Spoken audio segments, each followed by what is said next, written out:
Olá, meu nome é Breno e na aula de hoje falaremos o que é essa tal de mecânica quântica. Hoje, que é 25 de outubro, Dia Internacional do Macarrão. Olha aí que bacana. Então vamos lá, para começar essa aula de hoje, nós precisamos, antes de falar exatamente da mecânica quântica, precisamos falar da mecânica clássica, né? A mecânica clássica que ela é bem conhecida pelas 3 leis de Newton, ok? Só que o que a gente vai precisar para essa aula de hoje é justamente a definição da segunda lei de Newton. Vocês viram lá no curso, tanto de Física 1 quanto no curso de Mecânica Clássica, que a força resultante, certo? Que vai estar atuando em qualquer sistema, vai ser sempre igual à variação temporal do momento linear, ok? Onde o momento linear é dado pelo produto da massa inercial do seu objeto, do sistema que você está estudando, vezes a velocidade que ele tem. Então, toda vez que ocorre uma variação temporal no momento linear, significa que uma força está agindo sobre esse sistema, certo? E aí, para facilitar nossas continhas aqui, que a gente vai tentar elaborar um probleminha para depois ligar com a mecânica quântica, vamos considerar um caso bem simplesinho, em que a massa ela é constante no tempo, ou seja, tanto no tempo quanto no espaço, a massa do sistema não vai variar. Então, se eu substituir essa definição de momento nessa expressão aqui da segunda lei de Newton, a derivada temporal ela vai atuar apenas na velocidade. Então, a gente vai ter o quê? Que força resultante, certo? Vai ser igual a massa vezes a derivada temporal da velocidade, né? A gente tem que lembrar que a derivada da velocidade é justamente a aceleração. Então, a gente pode escrever que força resultante é igual a massa vezes a aceleração. Tá ok? A gente vai estar trabalhando aqui com um problema unidimensional, né? Então, um problema que ocorre só em uma única direção. Então, a gente não vai mais fazer uso da notação vetorial, para ficar um pouco mais simples aí também da gente estar discutindo, tá ok? E o problema que a gente vai abordar é justamente um problema do eletromagnetismo, onde iremos aplicar essa equação aqui da força resultante igual a massa vezes a aceleração, né? Então, vamos imaginar um sisteminha constituído por 2 placas, né? Uma placa que vai estar aqui em cima. Deixa eu só selecionar a ferramenta para fazer uma placa reta, né? Então vamos tentar fazer uma placa aqui, certo? O problema é que eu escolhi uma cor que é exatamente a cor da linha, né? Então deixa eu tentar selecionar uma outra cor aqui, certo? E também selecionar uma linha um pouquinho mais grossa. Isso. Então temos uma placa aqui. E vamos desenhar uma outra placa aqui embaixo, né? E vamos imaginar agora, né? Vamos colocar aqui que essa placa, as 2 placas estão carregadas. Só que uma vai estar carregada com cargas positivas, certo? E a outra placa vai estar carregada com cargas negativas. Tá ok? E aí a gente sabe que quando tem 2 placas carregadas, surge, né, a presença de um campo elétrico. Então vamos desenhar aqui as linhas de um campo elétrico, né? Então, eu vou desenhar só algumas. Então essas aqui são as linhas do campo elétrico, né? É claro que essas linhas elas vão estar sempre saindo da carga positiva e indo para a carga negativa, correto? Tá aí, as linhas de campo, né? Agora vamos colocar então aqui dentro uma partícula carregada. Por exemplo, a gente pode colocar um elétron, né? Então essa daqui vai ser a nossa partícula carregada, que é um elétron. Eu vou fazer aqui um desenho e falar que isso aqui é um elétron. Tá ok? Então, quando eu tirar a restrição de estar segurando o elétron aqui, né? Ou seja, deixar o elétron livre aqui dentro, o que vai acontecer com esse elétron, né? Acabei colocando o elétron na posição errada. Melhor colocar ele lá para baixo. Quer ver? Vamos fazer aqui assim, ó. Vamos pegar esse elétron, colocar ele aqui para baixo, né? E aí vamos só definir novamente o que é um elétron.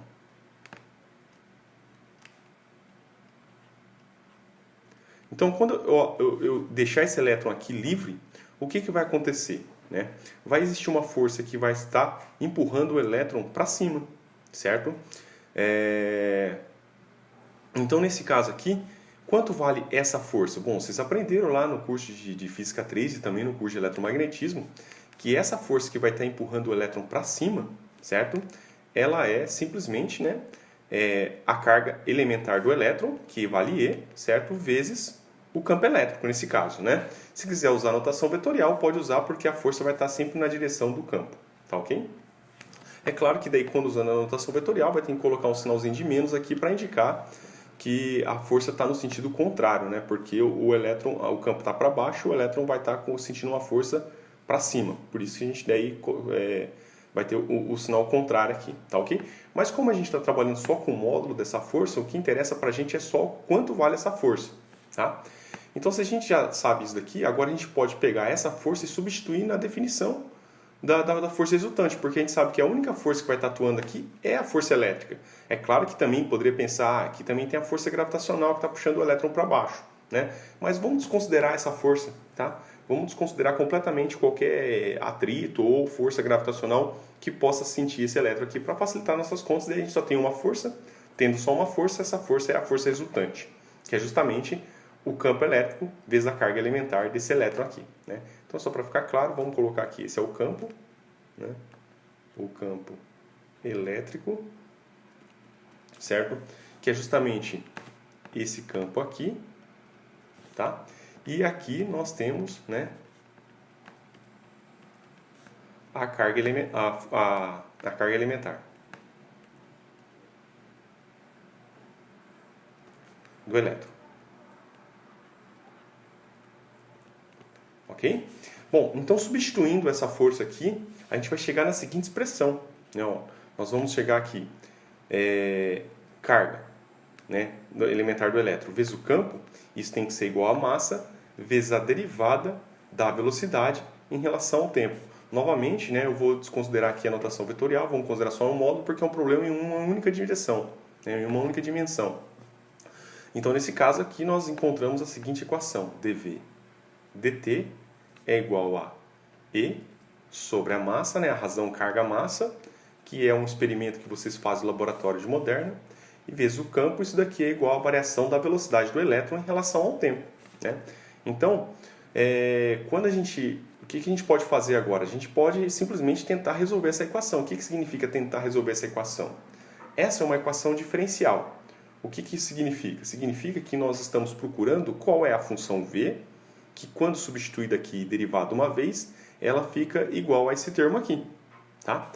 Para evitar da gente ficar carregando um monte de constante, escrevendo um monte de vezes E sobre M vezes Z, né? Como a gente sabe que a carga elementar do elétron não muda, a massa do elétron não muda e o campo elétrico também é um campo elétrico constante que não vai mudar, vamos chamar tudo isso daqui de uma única letra, né? A letra mais apropriada nesse caso aqui é a gente usar justamente a letra A, né? Que é a aceleração, tá ok? Então lembre-se que a aceleração desse elétron aqui, ela vai ser proporcional à carga elementar, ao campo e à massa do elétron, tá? Quanto maior a massa do elétron, menor a aceleração. Quanto maior a carga e o campo, maior é a aceleração, né? Então agora a gente pode começar a resolver essa equação. Então, para resolver essa equação, eu vou reescrever ela aqui, né? Deixando um espaço aqui, ó. Isso aqui é igual a A, tá? Então, no lugar de escrever tudo isso daqui, eu vou escrever só A. E aí, a gente agora pode integrar, né? Porque quando a gente integra, a gente vai acabar com esse diferencial. Então, eu vou integrar dos dois lados da minha expressão, né? Da minha equação. Como é uma equação, se eu integrar de um lado, tem que integrar do outro. Eu vou integrar desde um tempo zero até um tempo t'. Desde um tempo zero até um tempo t'. Tá ok? E aí, vamos passar aqui para cima para a gente continuar a nossa continha. E aí, como é que vai ficar o resultado dessa integral, né? A gente tem que lembrar que isso daqui é a definição de diferencial total de dv, né? Então, essa integral aqui ela vai ser uma integral apenas de dv. Só que eu tenho que lembrar que agora os meus limites de integrações vão ter que ser em v, mas vai ter que ser no v quando v for igual a zero e no v quando v for igual a t'. Então, vai ser v de zero e v de t'. E tudo isso daqui tem que ser igual à integral dessa aceleração. Mas como a aceleração é constante, né, eu posso colocá-la para fora da integral e vai ficar a integral de dt que dá o próprio t. Aí você substituindo uma integração vai dar o t'. Então esse resultado dessa integral vai dar a de t', certo? E o resultado dessa integral aqui é também o próprio v, nos limites de integração, né? Então vai ser v, aí você vai substituir os limites de integração inferior e o superior, certo? E isso daqui vai ter que ser igual a A vezes t'. Então nós teremos aqui nesse caso, né, o limite superior menos o limite inferior. E isso daqui tem que ser igual a A de t'. E aí você simplesmente passa aqui para o outro lado e chega na seguinte expressão. V de t' é igual a V no tempo zero mais A t', certo? Como esse t' pode ser qualquer, né, agora eu redefino o nome dele, eu chamo ele de t. Então, V de t vai ser igual a V de zero mais A vezes t, tá? Porque como é arbitrário, né, eu posso chamar ele do que eu quiser. E agora eu vou chamar ele de t. Né? Por que eu já não chamei ele antes de t aqui? Né? Essa é uma coisa que a gente já podia ter feito direto. Só que eu gosto de colocar um pouquinho mais de rigor matemático para a gente tentar entender um pouquinho melhor o cálculo. Né? Então, como eu estou integrando em t aqui, ó, nas duas integrais, né, eu tenho que lembrar que eu vou ter que somar sobre todas as possibilidades de t. Certo? Então, como eu estou somando sobre todas as possibilidades de t, o t tem que desaparecer. Né? E depois eu vou substituir por um tempo t' qualquer. E aí depois, como eu já não tenho mais agora nenhum t aqui porque ele foi completamente integrado, eu posso redefinir o nome dele de t' para t. Tá ok? E aí é claro que a gente sabe que v0, né, v no tempo zero, a gente costuma chamar de v0 para simplificar um pouquinho mais a notação. Né? E aí você acaba encontrando essa equação, que v, que é uma função que depende do tempo, certo? Não precisa escrever mais, se você não quiser, que é uma função que depende do tempo, fique subentendido que é uma função e que depende do tempo, é igual a, nesse caso, a velocidade inicial que o elétron tem nesse ponto, né? Mais a aceleração que o elétron vai ter, que é dada por essa expressão, vezes o tempo. Né? Então, dado um tempo e sabendo a velocidade inicial, eu vou conhecer a velocidade final do elétron. Tá ok? Então, basta ter a velocidade inicial, basta ter o tempo que eu quero saber a velocidade dele, que eu vou conhecer aí qual que é a velocidade do elétron. Tudo bem? Então vamos continuar aí, né? O que a gente pode lembrar agora, né? A gente pode lembrar da definição da relação entre o V e o X, né? Aí a posição do elétron nesse caso aqui. Eu sei que a velocidade ela também pode ser escrita como sendo a derivada do espaço em relação ao tempo, né? Eu tenho que lembrar que esse x também é uma função e que também depende do tempo, ou seja, a gente pode escrever dessa maneira, x é uma função que depende do tempo, tá ok? Então a gente pode derivar em relação ao tempo para encontrar a velocidade. Então eu posso agora substituir essa definição que a gente tem aqui, né, para encontrar justamente qual é a posição do elétron ao longo do tempo, né? Eu acho que vocês já sabem qual é essa resposta, né? Porque a gente sabe que toda vez que a gente tem um sistema em que ele tem aceleração constante, que tipo de movimento que ele vai executar? Exatamente, um movimento retilíneo uniformemente variado. Está aqui a primeira equação do movimento retilíneo uniformemente variado. Né? E aí qual que vai ser o x? O x vai ser aquele x0 mais v0t mais at quadrado sobre 2. Né? Então vamos chegar nessa expressão partindo daqui então. Vamos passar para a próxima página. Né? Mas para isso talvez seja interessante a gente copiar essas equações e já colocá-la na próxima página. Então vamos colocá-la aqui, né? E vamos dar continuidade a partir desse ponto, né?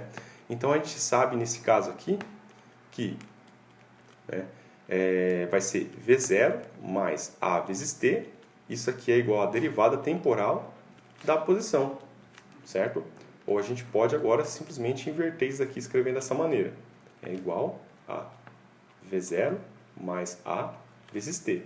E agora eu venho aqui, né, e integro dos dois lados. E aí, novamente, eu vou integrar de 0 até um tempo t' qualquer dt. Então, o que está em azul aqui é todo o símbolo da integral. Tá?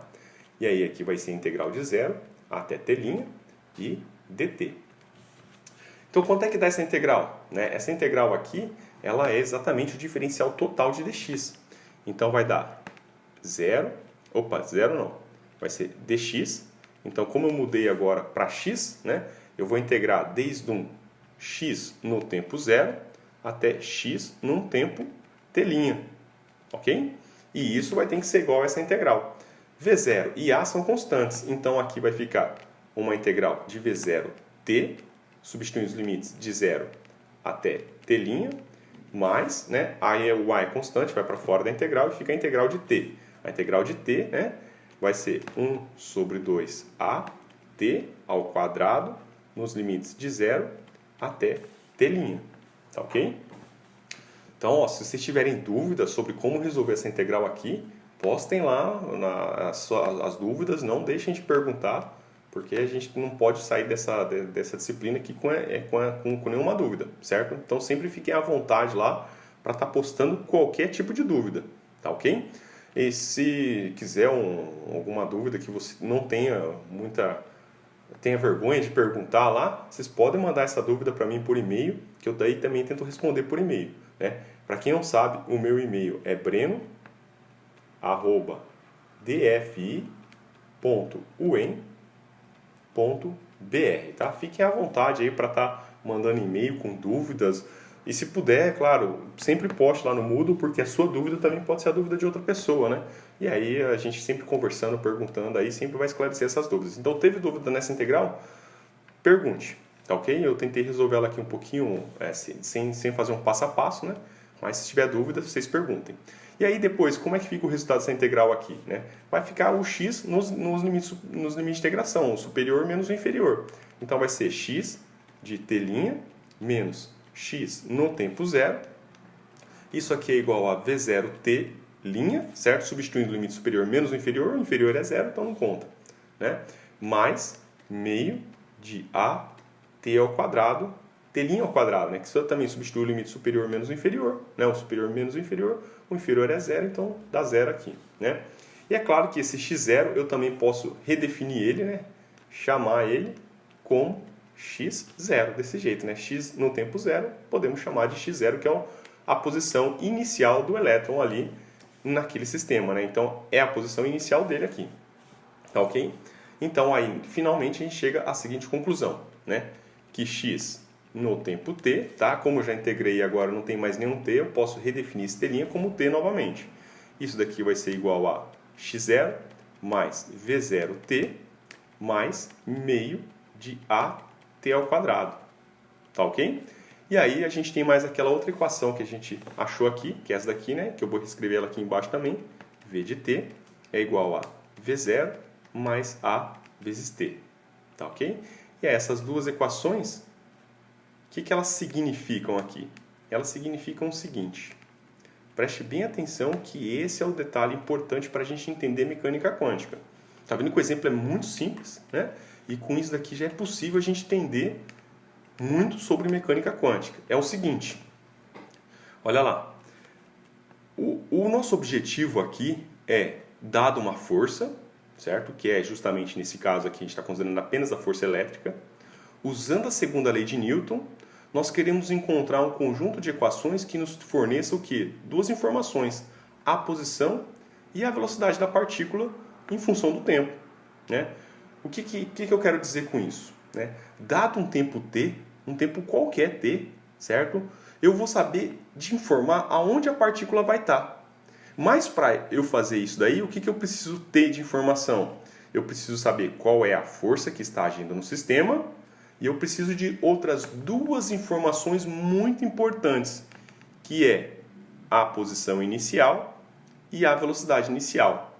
Então, se eu souber qual é a posição inicial, qual é a velocidade inicial e qual é a força que está agindo sobre esse sistema, sobre o elétron, eu vou te garantir que eu sei falar onde o elétron vai estar em qualquer instante de tempo. Inclusive, a gente pode até colocar tempos negativos que eu vou saber aonde o elétron estava no passado, né? Desde que ele esteja no passado com aquela força e com essas condições que foram dadas iniciais, né? Como a posição inicial e a velocidade inicial. Tá ok? Entenderam? Então, a gente, na verdade, o que eu acabei de falar aqui é justamente o objetivo da mecânica clássica, né? Qual que é o objetivo da mecânica clássica? É, dada uma força e dada a posição e a velocidade inicial, certo? O objetivo da mecânica clássica é me fornecer uma equação, ou um conjunto de equações, aí, o x e o v, né, que me diga a posição e a velocidade da partícula em função do tempo, para todo e qualquer tempo. Tá ok? Então o objetivo da mecânica clássica é esse. Dada a posição inicial e a velocidade inicial e a força que está agindo no sistema, eu posso garantir que eu sei dizer aonde um elétron ou qualquer partícula vai estar, né, ao longo do tempo. Tá ok? O problema é que quando a gente vai trabalhar realmente com elétron, né, ou com partículas muito pequenininhas, a gente tem um problema exatamente na definição da posição inicial e da velocidade inicial, que está relacionada com o princípio de Heisenberg, né, que vocês devem ter aprendido lá em Física Moderna 1, certo? O que o princípio de Heisenberg diz? Diz que se você conhecer muito bem a posição inicial de uma partícula, ou a posição de uma partícula, você não tem informação nenhuma sobre a velocidade dela. Ou, se você conhecer muito bem a velocidade da partícula, você não tem informação nenhuma sobre a posição dela. Então, se você não tem essas duas informações, não tem como você encontrar uma função de t, certo? Uma função de t que vai te informar aonde essa partícula vai estar no futuro. Ficou clara a ideia, né? Então, para a gente explicar um pouquinho melhor sobre essa ideia do princípio de Heisenberg, vamos usar um exemplo aqui de como a gente poderia fazer para observar um elétron.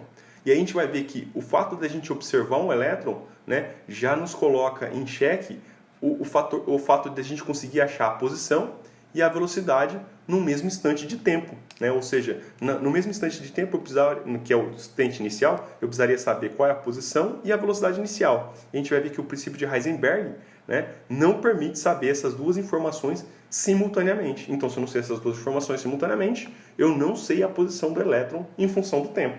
Tá ok? E aí a mecânica quântica, ela vem para tentar resolver esse problema de você conseguir encontrar uma equação, né, que descreva a posição do elétron em função do tempo, tá? Mas vamos falar agora então do princípio de Heisenberg, né? Então, como é que a gente faria para observar, por exemplo, um elétron, né? Vamos fazer um desenho aqui, ó. Já tem um desenho pronto aqui, que é esse daqui, ó, né? Então, olha o que está acontecendo aqui, ó. Olha essa situação aqui, quer ver? Opa! O que nós temos aqui é como se fosse o elétron, né? Vamos imaginar que esse daqui é um elétron.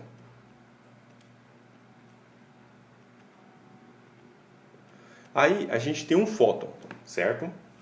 O fóton está representado aqui por essa partícula que está em vermelho, tá ok? E aí tem essa ondulaçãozinha aqui só para falar que é um fóton, né? E esse fóton tem comprimento de onda lambda, tá ok? E aí esse fóton aqui, né, ele vai vir interagir com esse elétron, tá ok? Então, antes da gente continuar a explicação aqui, vamos tentar lembrar o que Einstein disse sobre o fóton em 1905, né? Einstein postulou que a energia de um fóton, ela deveria ser uma coisa do tipo a energia do fóton vezes uma constante vezes a frequência do fóton, né? A frequência com que o fóton está vindo aí. Lembrando que essa constante H, ela é conhecida como constante de Planck, e ela vale 6,63 vezes 10 elevado a menos 34 joules vezes segundo. Então, é um número extremamente pequeno, tá ok? E ela é conhecida como constante de Planck. Tem outra constante que é importante, que é justamente a constante H cortado, que é simplesmente a constante de Planck dividido por 2π, tá ok? Ela vai sempre surgir essa H cortada, e para ficar evitando escrever H sobre 2π, né, a gente usa essa notação de H cortado, ok? Então, se a gente trocar essa notação aqui de H cortado, né, a gente teria que multiplicar tanto em cima e embaixo por 2π.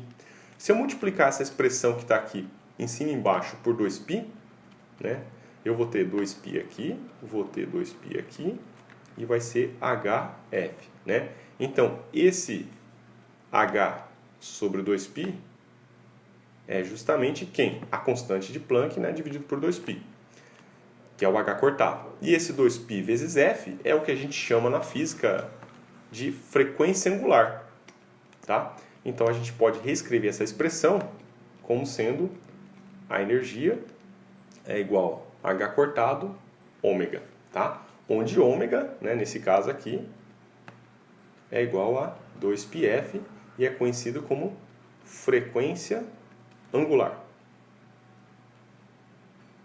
Ok? Bom, isso aqui também é um assunto que vocês já viram lá em Física Moderna 1, né? A gente tem que lembrar também que em 1905, né, Einstein também fez a teoria da relatividade restrita.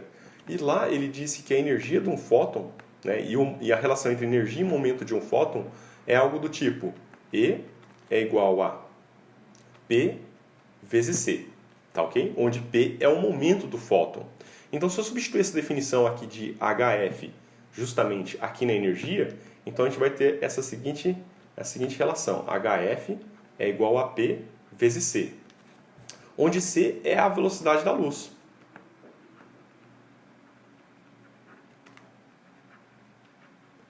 Mas a velocidade da luz, né, ou a velocidade de uma onda, pode ser escrito como sendo o seu comprimento de onda vezes a sua frequência. Então, substituindo essa definição aqui, a gente encontra a seguinte expressão. Lambda F, certo? A gente pode ver que o F com F simplifica, né? E aí, então, a gente obtém que o momento de um fóton é igual a H, certo? Que é a constante de Planck, dividido por lambda, tá? Novamente, a gente pode fazer a mesma situação aqui, multiplicar em cima e embaixo por 2π para escrever em função do H cortado, tá? E aí, nesse caso, nós vamos ter que P é igual a 2π sobre 2π, né? H sobre lambda, né? Então, isso daqui a gente vai chamar de H cortado. Vamos fazer igualzinho nós fizemos no caso anterior. Então, essa aqui é a definição de H cortado, né? E tem uma nova definição aqui, que é justamente 2π sobre lambda, né? 2π sobre lambda costuma ser chamado na física de número de onda, tá? Isso aqui a gente representa pela letra K. Isso daqui é o número de onda, certo? E aí, nesse caso, né, a gente pode escrever finalmente que o momento é igual a K vezes H cortado, tá? O número de onda significa quantas ondas de comprimento lambda cabem no intervalo, né, de 2π, tá ok? Essa definição aqui é de número de onda. Quantas ondas cabem de comprimento lambda num intervalo de 2π. Isso aqui te dá um número de onda. Então, aí a gente pode juntar as duas equações aqui, né, que o momento é igual a K ou H vezes K, certo? E aí a gente tem, então, duas equações que representam justamente esse elétron, né? E aí a questão mais importante aqui, a questão mais assim da contribuição de Einstein para essa expressão aqui é que Einstein começou a tratar o elétron como se fosse o fóton como uma partícula, né? Então Newton já tratava o Newton imaginava que a luz poderia ser tratada como uma partícula. Depois veio os experimentos de ondulatória com a luz, e aí mostrou que, na verdade, a luz ela poderia ser tratada como uma onda, né? E depois veio Einstein, veio Maxwell de novo, depois com as equações de Maxwell do eletromagnetismo, mostrou, na verdade, que a luz era uma onda eletromagnética, né? E depois, em 1905, veio Einstein falando, não, a luz ela pode ser tratada como uma partícula, né? E se a gente tratar a luz como uma partícula, a gente consegue explicar o efeito fotoelétrico, né? E aí, como é que seria a energia dessa partícula? Aí Einstein postulou que a energia da partícula poderia ser dada por essa expressão, né? E aí, consequentemente, com a relatividade, a gente também encontra o momento, certo? E depois vem um outro senhor chamado de Broglie, né, um francês, que ganhou o prêmio Nobel por suas contribuições na mecânica quântica, e disse o seguinte, né? Que você poderia, na verdade, também, se você trata a radiação, que é como uma onda e uma partícula, né? Por que não pegar a matéria e também tratar ela não só como partícula, mas também como uma onda, né? E aí ele disse que essas equações aqui, essas duas equações, elas também deveriam ser válidas para a matéria, né? Ou seja, nesse caso aqui a gente pode estar tratando o fóton tanto como partícula como onda, né? E o elétron também. O de Broglie falou que ela pode ser considerada não só como uma partícula, mas também ela pode apresentar um comportamento de onda, tá ok? Mas então vamos continuar e ver o que acontece nesse sisteminha aqui, né? Se a gente considerar um fóton que tem um comprimento de onda, né, próximo do tamanho, na dimensão de um elétron, né, o que vai acontecer? Vai ocorrer um fenômeno aqui chamado de difração, tá ok? Então na difração, quanto mais próximo o comprimento de onda for do tamanho do elétron, mais pronunciado vai ser essa largura aqui, tá ok? Aí a questão é o seguinte, que essa largura é o que você consegue enxergar dos elétrons, dos fótons que interagem com os elétrons aqui, né? Então, para você ver isso aqui com uma boa definição, com uma boa resolução, é necessário usar comprimentos de onda muito pequenos, né? De tal maneira que quando você vai diminuindo o comprimento de onda, você vai diminuindo essa largura aqui. E aí você vai tendo uma definição melhor da posição do elétron, né? Então essa distância entre esses pontos aqui é justamente a sua incerteza na posição do elétron. Então, para você ter certeza aonde o elétron está, porque esse é o nosso objetivo, é saber onde o elétron está, né? Você tem que usar comprimentos de onda muitíssimo pequenos, né? Tem que usar comprimentos de onda bem pequenininhos mesmo, mas muito pequenos. Ou seja, muito menor do que o tamanho do elétron. Só que se você diminui muito o comprimento de onda, né, o que acontece com o momento? O momento ele aumenta muito. E aí a hora que o fóton interage com o elétron, né, o fóton ele vai ter uma colisão, como se fosse colisão entre partículas, né, e aí vai acontecer o efeito chamado efeito Compton, né, em que daí o fóton vai poder transferir parte do momento para o elétron, né? E aí nesse caso o elétron vai mudar o seu momento na hora dessa colisão. Então na hora que você tiver uma mudança no momento do elétron aqui, você agora já não consegue mais saber qual é a velocidade exata do elétron, né? Então aqui agora já começa a ter também uma incerteza no momento do elétron, né? Aí você fala, mas para diminuir essa incerteza no momento do elétron, basta eu usar um fóton com baixa energia. Mas usar um fóton com baixa energia é usar um fóton com uma baixa frequência. Baixa frequência implica em alto comprimento em baixíssimo comprimento de onda, né? Mas se você baixar o comprimento de onda, você aumenta a incerteza no próprio momento, entenderam? Então, aqui é uma briga entre transferência de energia do fóton para o elétron, né? E também a questão de você tentar usar um comprimento de onda aqui tão pequeno para localizar o elétron, mas se usar um comprimento de onda muito pequeno, você aumenta a incerteza no momento.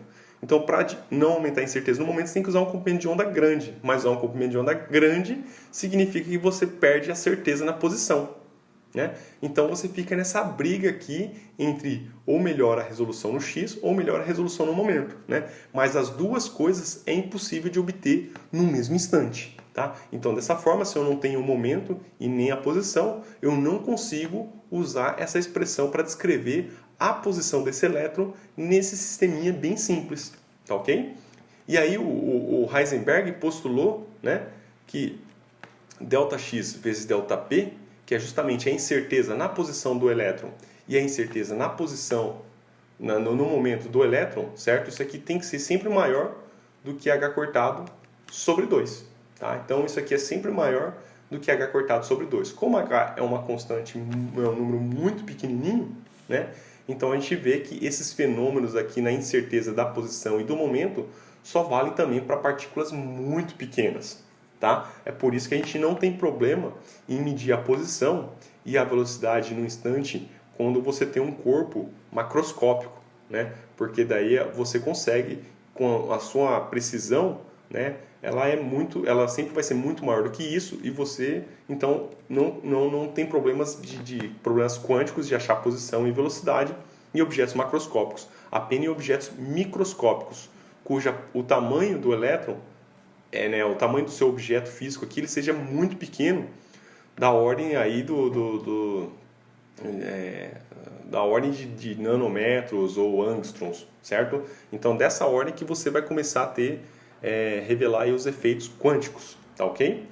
E aí, então, o que a gente faz para resolver esse problema, né? Então, se a gente não consegue usar as leis de Newton para achar a posição do elétron, como é que a gente faz para achar a posição do elétron? É aí que tá. E aí, na década de 20, de 1920, ó, nessa década aí, veio o Schrödinger e falou, ó, uma forma da gente tentar, né, encontrar o elétron, né, a posição dele, é justamente usar a equação de Schrödinger. Né? Então, Schrödinger propôs uma equação que vai fornecer essa informação da posição do elétron. Opa, Schrödinger está escrito errado aqui. Schrödinger,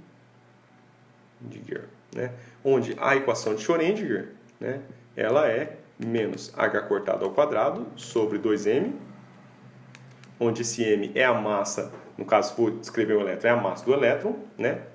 O Laplaciano de psi, onde psi é uma função que depende da posição e do tempo, né, o psi maiúsculo, mais o potencial de interação dessa partícula que a gente vai estar analisando com o restante do sistema, vezes a função psi de r e de t, né? E isso daqui tem que ser igual a i, que é um número complexo, h cortado, e aí a variação temporal de psi em relação ao tempo, né? Então essa daqui é a equação de Schrödinger, e aí o psi ele é justamente a função chamada função de onda que descreve, né, qual seria, né, a ideia de qual seria a posição, para a gente encontrar, né, com essa função psi a posição do elétron, tá? Então, quando a gente fala em função de onda, a gente tem que imaginar o seguinte, né?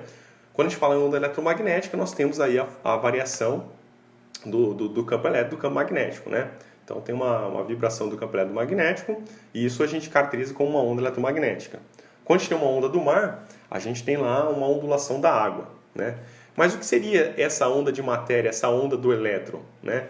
Então, no caso, a onda do elétron não é você simplesmente imaginar que o elétron é uma ondinha exatamente, porque a gente não sabe nada a respeito dessa estrutura do elétron.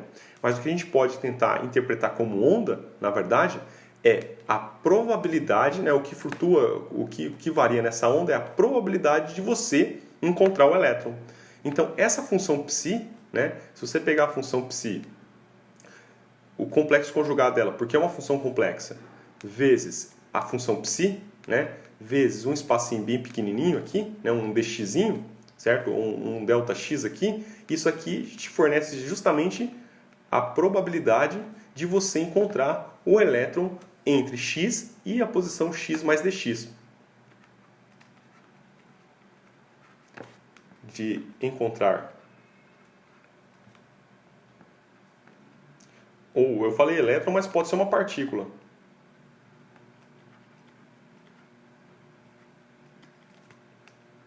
Entre x e x mais dx, tá ok? Então, se a gente fosse resolver essa equação de Schrödinger aqui, para esse nosso caso aqui, né, vamos até copiar esse desenho para lá para a gente tentar fazer uma explicação lá sobre esse assunto. Como é que ficaria? Vou tentar colocar o desenho aqui. Tá? Como é que ficaria a ideia aqui? A ideia seria assim, ó. Eu vou ter um potencial elétrico, que no caso é o potencial aqui entre essas duas placas, certo? É um problema unidimensional, então essa derivada, esse Laplaciano vira uma derivada unidimensional, né, só em x. Vou ter uma variação temporal, ok?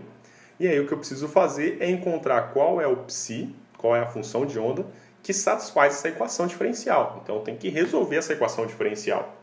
A hora que eu encontrar esse psi, o que eu faço com ele? Eu vou pegar o complexo conjugado dele, que pegar o complexo conjugado é onde tiver i na função psi, troca por menos i, e multiplicar pela função psi, né? Quando eu faço isso e multiplico por um dx numa determinada posição, eu vou encontrar qual a probabilidade de encontrar o elétron, né, nessa posição entre x e x mais dx. Então, por exemplo, eu tenho a função de onda. Eu sei que o elétron vai ter essa trajetória aqui, ó, certo? Essa trajetória tem que ser reta, tá? Não pode ser tortinha assim, não. E aí eu pego mais ou menos essa posição aqui, ó, né? Essa posição aqui, ela tem tamanho dx, porque ela está entre x e x mais dx. Tá ok? Então ela está entre x e x mais dx. Aí eu quero saber qual é a probabilidade de eu encontrar o elétron nessa posição. Se eu tiver a função de onda, basta eu pegar o complexo conjugado dela, multiplicar pela função, né? Multiplicar por esse dx aqui, que eu encontro qual é a probabilidade de encontrar esse elétron, né, nessa posição, certo?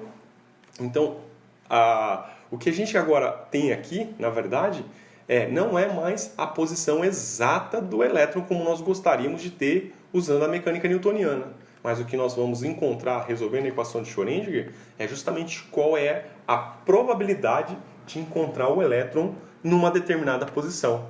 Então isso foi até uma das grandes críticas que Einstein fez no começo da mecânica quântica. Ele dizia, né, aquela célebre frase dele, que Deus nos joga dados, né? Ou seja, não é possível que a gente não consiga descobrir onde o elétron está. A gente só tem acesso à probabilidade de encontrar o elétron naquela posição, né? Ou seja, se a probabilidade aqui for 75%, por exemplo, né, se eu fizer 100 medidas, significa que das 100 medidas, 75 eu vou encontrar o elétron nessa posição.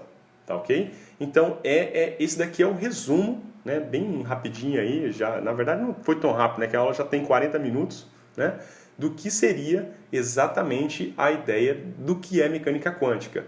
A mecânica quântica ela veio para substituir a mecânica newtoniana devido ao motivo aqui é porque a gente é incapaz de saber a posição e a velocidade de uma partícula, né, no instante inicial. Com isso, a gente tem que tentar resolver um novo sistema, né, que no caso aqui vai ser resolver a equação de Schrödinger, para encontrar uma função de onda que nos fornece a probabilidade de encontrar essa partícula. Tá ok? E aí nas aulas sequentes, aí, nas próximas aulas, o que a gente vai fazer? Né? A gente vai, na próxima aula, a gente vai aprender primeiro a como resolver essa equação, né? Ou como um método da gente simplificar essa equação para começar a resolver ela, né? Que é chamado método de separação de variáveis. Então a gente vai separar a parte espacial da parte temporal, né? E depois, na sequência, com essa parte espacial e temporal separadas, a gente vai pegar alguns casos particulares para o valor do V, né? Alguns valores de V aqui, e vamos resolver essa equação, né? E vamos ver que tipo de informação surge das soluções dessas equações, tá ok?